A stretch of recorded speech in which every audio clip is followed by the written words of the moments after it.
Bienvenue à cette session d'information en direct de L2A TV. Voici les titres.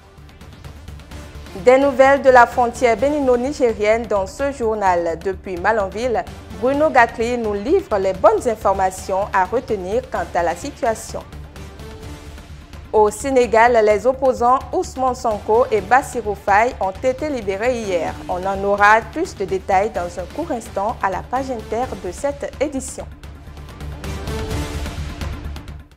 Chers téléspectateurs, bonsoir et merci de nous préférer pour vous informer.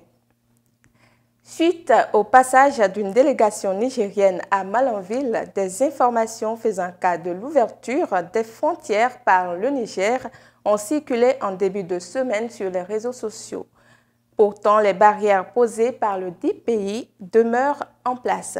Suivez les informations précises sur la situation réelle dont cet élément fait par Isaac Olainka.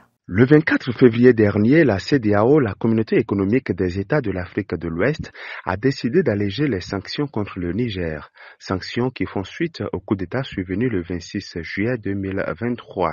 Et cela impliquait donc l'ouverture des frontières avec le Niger. Après cela, il y a eu des rapprochements, notamment avec la hiérarchie douanière nigérienne qui a séjourné à Cotonou, puis le préfet de Gaïa qui était en visite à Malanville. Bruno Gatli, vous êtes à Malanville. Est-ce que le trafic a recommencé normalement à la frontière? Oui, bonjour chers confrères, bonjour à tous.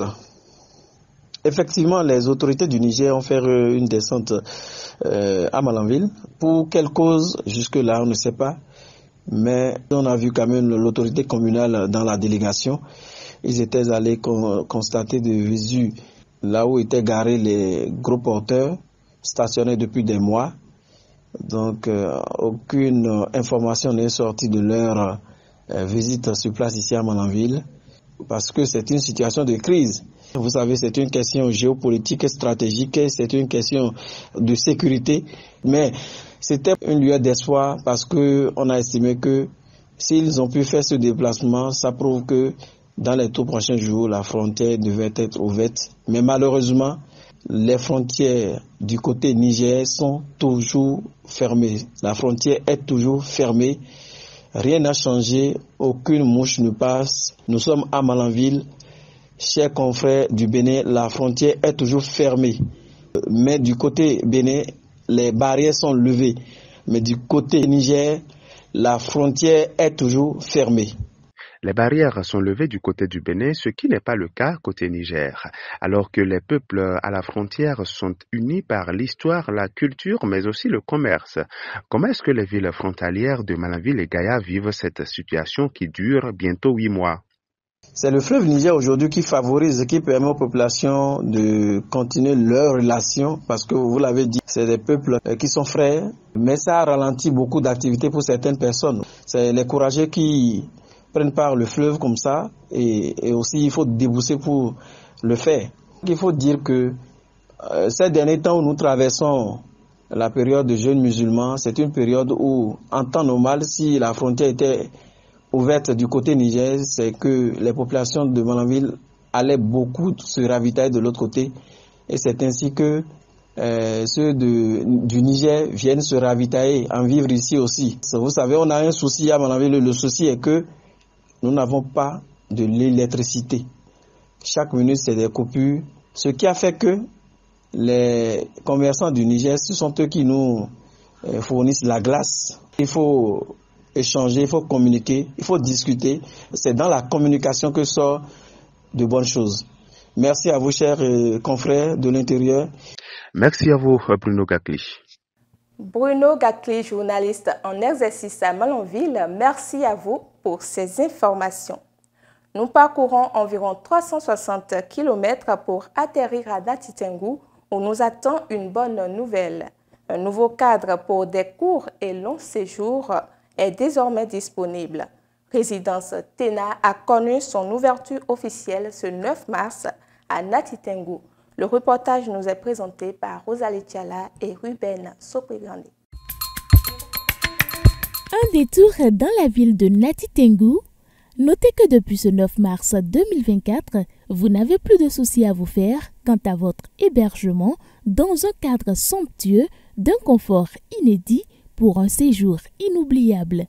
Dès que vous poserez vos valises dans cet immeuble, l'on vous dira « Bienvenue aux résidences Tena, un arbre de luxe niché au cœur de la ville de Nati Tengou.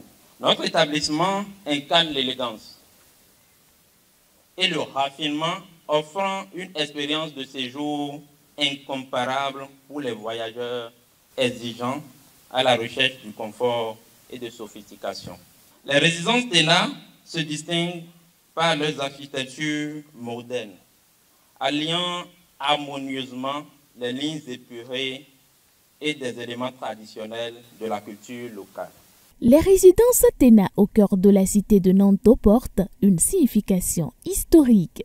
Pour la petite histoire, Tena est une brave fille de Lantakura qui a beaucoup fait pour cette localité, surtout dans le domaine de la médecine, en particulier la maternité.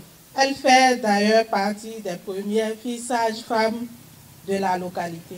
Elle a lutté en faveur de ses sœurs auprès des colons afin qu'ils installent des infrastructures sanitaires au profit des populations. La bravoure de cette digne fille de Lantakura m'a amené à donner à la prestigieuse résidence le nom Tena. Le lancement officiel des activités de ces résidences a été effectif en présence des autorités de la commune qui n'ont pas manqué d'exprimer leur joie face à cette réalisation. Merci à vous. Les mots pour vous remercier n'auront pas cette grandeur-là. Mais je dis au nom de Nati Tengou, toute la commune de Nati Tengou, nous vous remercie. Merci pour avoir choisi la commune de Nati Tengou pour venir déposer ce grand bâtiment. Pas pour concurrencer. C'est un bâtiment tellement attendu. Nous, on a pensé à quelque chose comme ça tout le temps. Mais qui pourra le faire? Qui viendra le faire? C'est dans les rêves. C'est devenu une réalité. Ce fut l'occasion pour les invités à cet événement de saluer l'initiative tout en invitant les uns et les autres à fréquenter les résidences Tena. J'ai fait le déplacement, ça vaut le coup de l'investissement. On dit un grand merci aux promoteurs et comme monsieur le maire vient de le dire tantôt, il faudrait que nous mettions au jour notre partition en venant massivement. Et que Dieu bénisse les résidences Tena. Que vous soyez en mission, en voyage d'affaires ou en sortie en famille, vous avez donc désormais le meilleur choix du confort à faire en optant pour les résidences Tena à Nati Tengou. De retour à Parakou, les amoureux du théâtre de la cité des Kobourou ont été bien servis ce week-end à l'Institut français de la ville. Ils ont assisté à la présentation de la pièce Juste Savoir. Suivez le compte rendu. Comment ça compte encore? Ça fait près de 20 ans qu'on ne s'est pas vu et tu me rejettes déjà. Pas d'accolade, pas de salutation. Rien. Fallait pas interrompre ma prière. Juste Savoir, c'est le nom de cette pièce présentée par le Théâtre de l'Entente. C'est l'Institut français de Parakou qui a accueilli ce samedi 9 mars ce spectacle riche en couleurs et qui a suscité des émotions diverses dans le rang des spectateurs. Une scène qui traduit un fait réel de société. C'est une pièce de théâtre qui met en scène, je vais dire, un enfant avec son père, d'accord, un jeune avec son père, un jeune qui, je dirais, a estimé qu'il a grandi et qu'il faille qu'il pose des questions à son père par rapport à un certain nombre de situations qu'ils ont vécues ensemble. Le soliloque, j'en ai marre. J'ai tellement ruminé, tourné les mots dans la tête qu'ils doivent sortir. Sinon, c'est la tête qui pète. Je vois. Ah, non, je vois. Oui. Tu as gardé un crachat vieux de plusieurs années. Cette représentation théâtrale, interprétée par de jeunes talents, a impressionné le public. Déjà, moi, je félicite l'auteur qui a écrit parce que ce que j'ai lu ou ce que j'ai entendu, c'est une écriture raffinée, vraiment polie et soignée. On a eu des émotions de toutes sortes. Il y a eu de la colère, de la rage, de la tristesse, de la joie, de l'humour. On a voyagé, on ne s'est pas ennuyé et c'était très magnifique. Le spectacle était très bien, c'était très bien pensé, très bien servi et je pense que j'ai pas regretté ma sortie. Ah, mais j'ai aimé. Ça, c'était du beau. Je ne suis pas habitué du théâtre, comme je le disais tout à l'heure, mais avec ce que j'ai vu, je suis devenu un fan. À partir de désormais, quand il y aura théâtre, j'irai. C'est le lieu de rester reconnaissant aux amoureux du théâtre, venus nombreux assister au spectacle.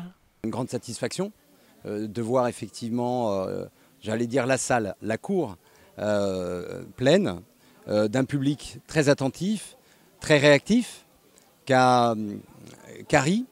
C'était pas évident, on ne pensait pas que les gens allaient faire le déplacement pour venir, mais ils sont venus nombreux. Merci. Merci à eux d'avoir fait le déplacement, d'être venus nous soutenir. Merci aux amis, aux membres de nos différentes associations, aux acteurs culturels de la ville de Parakou qui ont fait le déplacement pour venir nous soutenir. Juste Savoir, présenté par les comédiens Abdourahmane Ziki et Amou Salano, est une œuvre écrite par Joël Adjavon et mise en scène par François Biaou. Non, pas ça. Non, tu ne peux pas ça. Ah, ça là, j'étais déshérité. Tu veux savoir à qui j'ai légué mes biens? Aux églises et aux mosquées. Tu vois, je prépare le terrain.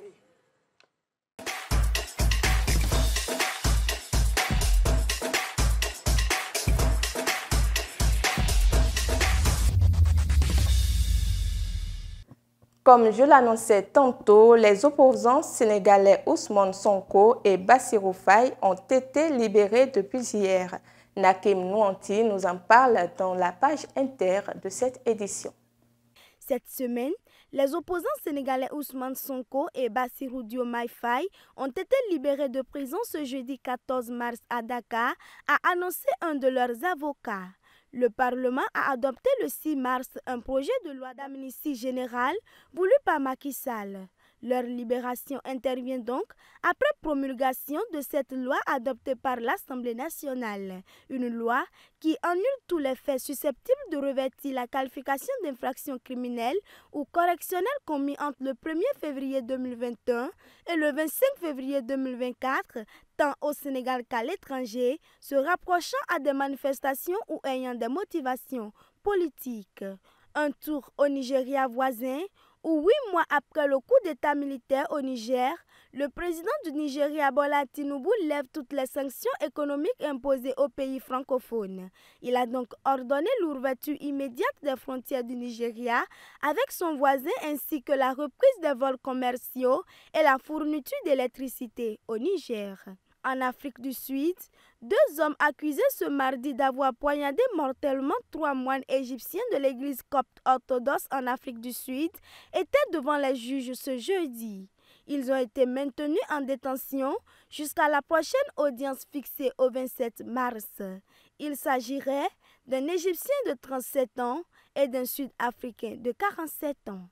Autre nouvelle, la Chambre des représentants des États-Unis a voté ce mercredi un projet de loi obligeant l'entreprise chinoise ByteDance à céder sous 6 mois son application de partage de vidéos TikTok sous peine d'interdiction dans le pays. Pour finir, en Russie, les habitants de l'extrême-orient russe ont commencé à voter ce vendredi 15 mars pour le scrutin qui doit reconduire Vladimir Poutine pour un nouveau mandat sans opposition. Cette élection présidentielle est organisée de vendredi à dimanche. C'est sur ces informations que se referme cette édition. Merci, mesdames et messieurs, de l'avoir suivi. Nous remercions la partie technique qui nous a permis d'aller au bout de cette édition. Restez en compagnie de L2A TV et passez un excellent week-end. Au revoir.